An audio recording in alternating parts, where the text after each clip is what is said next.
If something goes wrong this time, it's over. We're not doing it. This is it. I'll just write a blog about it. Okay. My hands are getting tired from all this. And my ears are getting sore. Hey everybody. This is Jared Scarlato, and this is episode 10.967 something. Oh, I don't know what, but... So,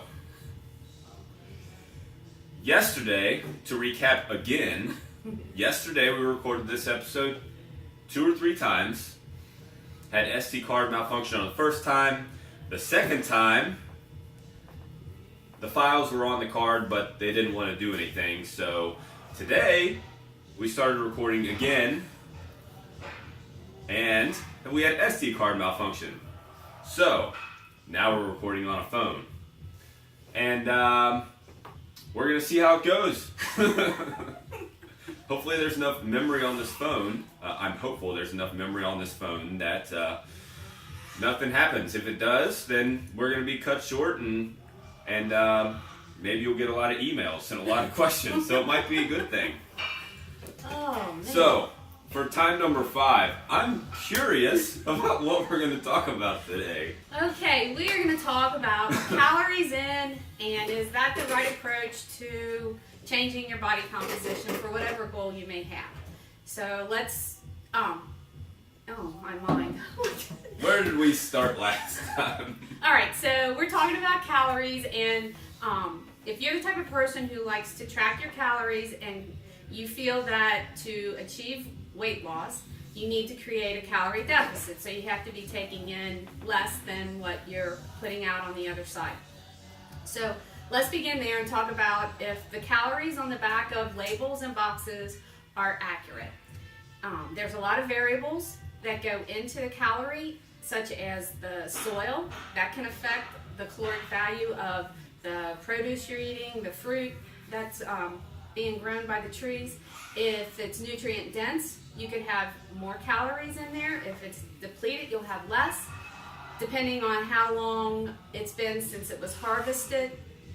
So most of the fruit, unless you're buying locally, produce and fruit, can travel as high as 1,500 miles to get here, and then it's sitting on the store shelf. So every day that passes from the time it was harvested, it starts to die, and the calories start to dwindle, and the vitamins and all of that. And then also they have to pick it sooner if it's going to travel 1,500 miles. Right, the they have to ripeness. pick it.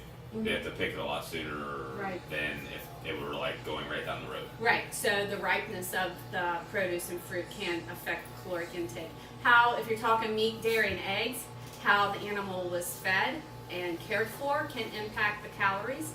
And also cooking versus raw. So if you cook food, it makes it easier for us to digest, and you will get more calories out of cooked food rather than if you're eating your broccoli or cauliflower raw.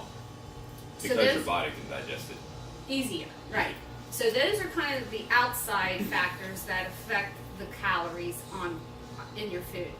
Inside, internal in your body, the calories are different inside than what they are outside, based on how digestible the protein is, and the carbs are, and the fats, and then the thermogenesis, or the energy that your body takes to burn and break down that food, can impact how many calories. For example, 100 calories of a protein that you eat, because of the digestive process, you really only pull out of there about 70 calories. So you're going to lose 30% of your protein calories to the metabolizing of that product.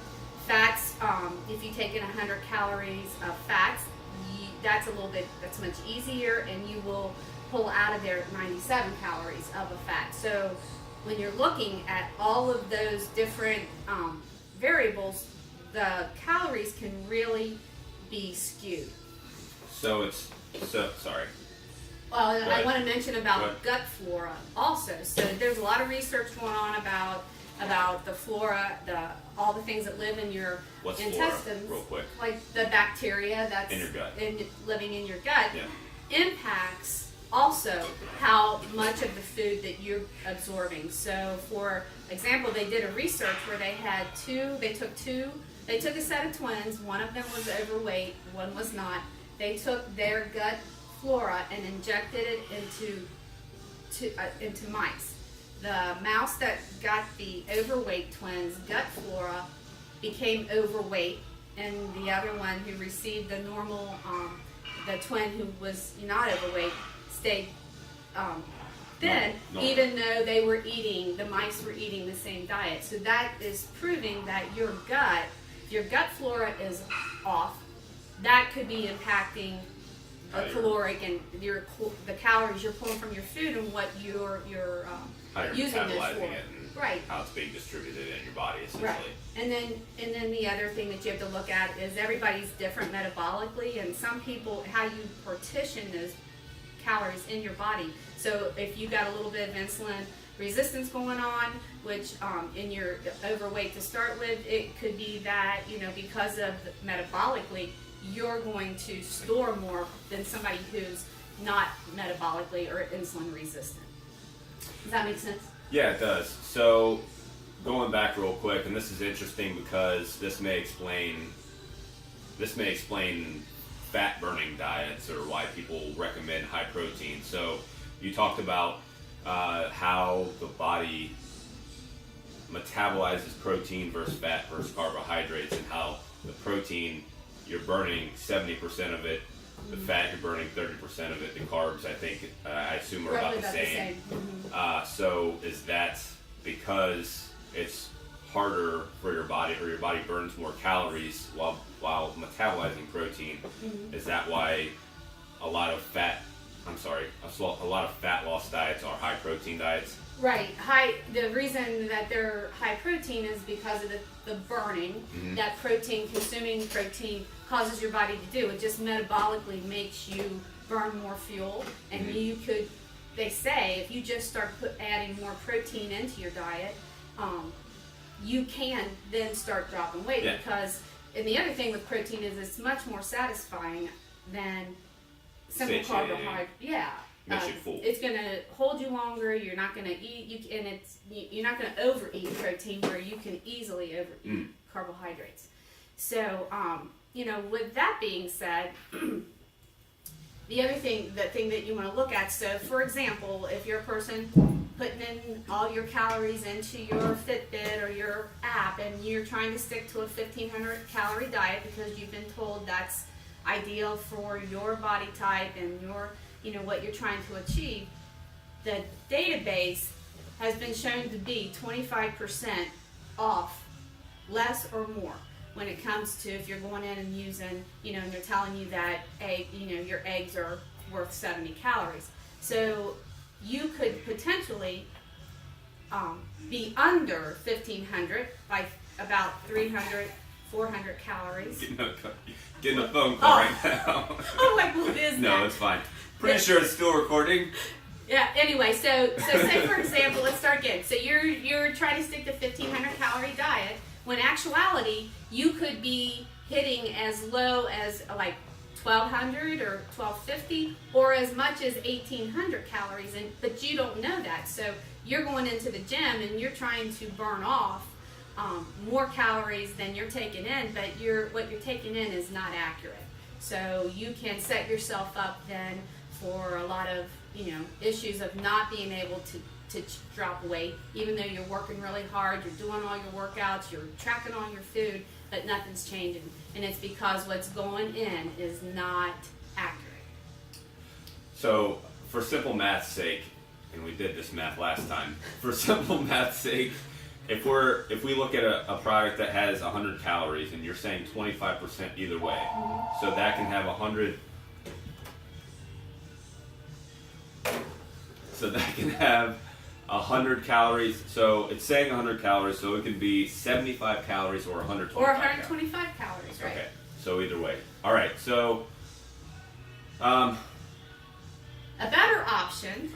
Is that where you're going? That was my next question. So a better option to do, rather than counting your calories in and trying to put them out on the other end, is to just simply look at what you're eating.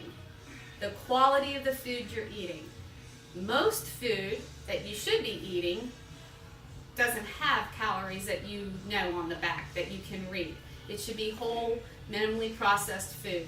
You want to look more importantly at that and your portion sizes. So I'm going to go over portion sizes. I'm going to use the women's. So if there's any men out there, you'll get double of whatever a woman's is. So for protein, for example, it's the size of your palm and the thickness. And the reason you want to use your hands, I always forget to say this, is you always have them with you. You're not going to leave them at home, and they're not going to, fall off and you're going to lose them. So you always have your hands. So if you go out to a restaurant, you don't have to carry a scale with you or measuring implements. You just use what God gave you here. And, they usually fit the size of the body you have and all that. So your protein is your palm. Carbohydrates is what you can hold in your hand. And vegetables are a fist, or I recommend, because most people don't even eat enough vegetables, a whole handful of vegetables.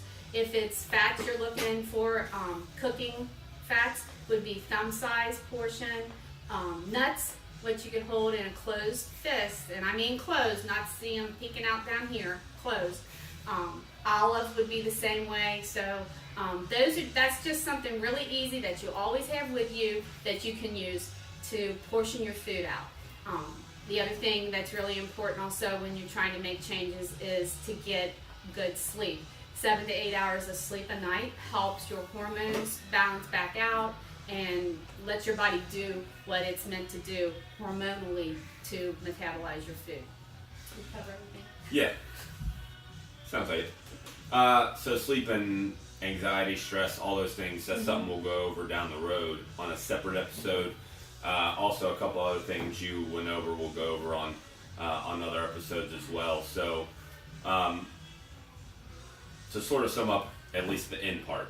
So instead of having, again, to measure out your protein, to make sure you have 4.25 grams of protein, or to make sure you have a half a cup of rice or whatever it is that you're eating, simply just use your hand. Just use your hand and look at it and say, okay, well, I know that I should have this much or this much or this much, and if it's bigger than that, then you need to cut down. You need to cut down. And really, a lot of times, even if you're eating whole foods, a lot of times portion is the next thing that can be the simplest thing to adapt to get your weight loss going. Right, to even get you started. And the other thing I'd like to add is when you're building the way you build your meals is focus on protein first, because like I said, protein, you will just metabolically use more fuel to burn and digest that protein, and then vegetables, and then your carbohydrates should just fill in the end of that plate. Nice. If you guys have any questions, you can find Trevis at thriveforstrength.com or I'm on Facebook.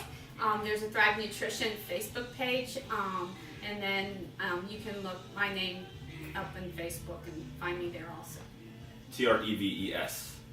Also, you can find Thrive Fitness on Facebook, Twitter, wherever else there are social media things.